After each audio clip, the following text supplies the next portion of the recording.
नमस्कार। आज आम कुकुरर रचना पढ़ा। डेरी न करी रचनाटी को आरंभ करिबा। ये छविटी कहार देखुच? यह गोटे कुकुरर छवि। यह एक पशु अटे।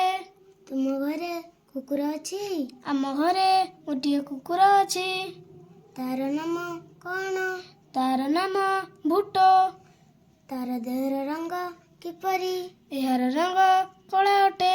आहुरी कला धला नाली छौ छौका रंगर कुकुर देखा जाती। तुम कुकुरर केतोटी गोड़, केतोटी कान, केतोटी आखि अछि? आम कुकुरर 4 गोटी गोड़, 2टी कान, 2टी आखि अछि।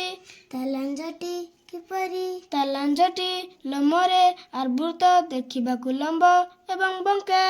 तार यत्न किए निए? तार यत्न मु निए। मु ताको गाधोई दिए एवं खाइबाकु दिए। से कौन खाइबाकु भल पाए? मांस, दूध और भात खाइबाकु से भल पाए। भूटा तुमर के उपकार करे? भूट आमर घर जगे। राति रे आम घरे चोर पसी पारंती नहीं।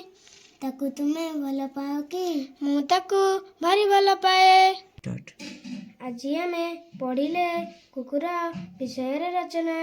रचनाटी भल लगी वीडियो को लाइक और सब्सक्राइब करंतु।